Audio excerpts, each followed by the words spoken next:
जय श्री राधे राधे राधे। कैसे हैं आप सभी? जी हाँ, आज मैं आपके सामने एक ऐसा टॉपिक लेकर आई हूँ जिससे आपने कई बार सुना तो होगा लेकिन पता नहीं होगा। जी हाँ, मंदिर जाने से क्या क्या चीज़ें रुक जाती हैं ये अक्सर हमने सुना तो है लेकिन हमें एक्सप्लोर नहीं करा कि सच में होता क्या है। तो इसी के बारे में आज हम चर्चा करेंगे। तो आपको मेरा चैनल अच्छा लगता है तो प्लीज़ मेरे चैनल को फॉलो, लाइक और शेयर जरूर करना और आगे से आगे ज़्यादा से ज़्यादा लोगों तक ये वीडियो पहुँचाना ताकि लोगों को पता चल सके कि मंदिर जाने से आखिर होता क्या है। जी हाँ, जिस तरीके से आपने एक वर्ड सुना होगा थैंक्स का, थैंकफुल। आपने कभी सोचा है कि हम जिंदगी में थैंक्स या पूरे दिन में थैंक्स कितने लोगों को बोलते हैं? आई थिंक अगर आप अपने जीवन का ऑडिट करने बैठे ना तो आप शायद एनालिसिस यही कर पाए कि पूरे दिन में हम एक व्यक्ति को भी थैंक्स नहीं बोलते। क्यों नहीं बोलते भाई? किस लिए नहीं बोलते? क्योंकि आपको एक बताऊँ, लॉ ऑफ अट्रैक्शन का एक रूल है, प्रकृति का एक नियम है कि प्रकृति जितना देती है तो प्रकृति वापस भी ले लेती है।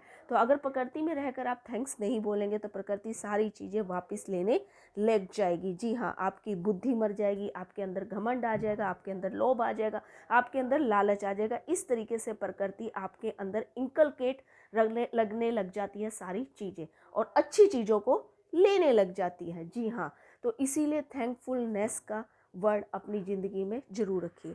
अब आप सोच रहे होंगे कि मैं इसको मंदिर के साथ क्यों रिलेट करी, क्योंकि अगर आप ये चीज़ें मंदिर में जाने से जो चीज़ें रुक जाती हैं, सेम सेम चीज़ अगर आप अपनी ज़िंदगी में थैंकफुलनेस का एक ग्रेटफुल वर्ड रखते हैं ना तो वो चीज़ें भी रुक जाती हैं। क्योंकि अगर ज़िंदगी में आप सबका शुक्रिया अदा करेंगे तो शुक्रिया भगवान भी आपका करेगा ही करेगा। अब बात आती है कि मंदिर जाने से रुकता क्या है। आपको पता है कि हमारे कितने पाप नष्ट होते हैं, कितनी क्रियाएं हमारी बंद हो जाती है। तो मैं आपको बता रही हूँ कि 9 तरीके के जो हमारी कसाई हैं वो बिल्कुल की बिल्कुल बंद हो जाती है मंदिर में जाने से।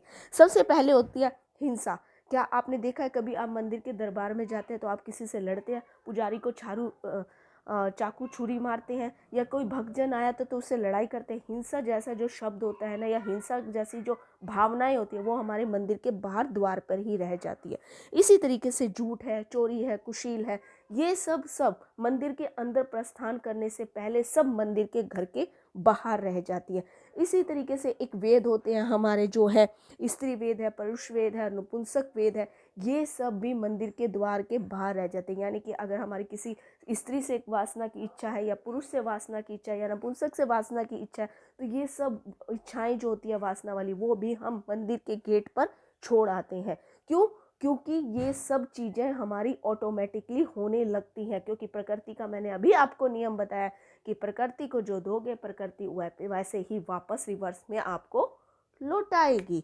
तो सेम चीज़ें ध्यान में रखना कि जैसे माया, छल, लोभ, हास्य, द्वेष, भय, ये सब मंदिर के द्वार के बाहर होते हैं। आप किसी से द्वेष करते हैं, आप किसी से उस टाइम भावना रखते हैं कि मैंने आज जाके उसके साथ ये द्वेष रखना है या ये जाके उससे बदला लेना है। आपके अंदर जितने भी तरीके के भय होते हैं किसी भी चीज़ को लेकर, चाहे चोरी चकारी है, चाहे बच्चे से लेकर है, चाहे आगे कोई भविष्य को लेकर आपका भय, सब भय क्या नष्ट नहीं हो जाते? ये होता है मंदिर जाने से फ़ायदा।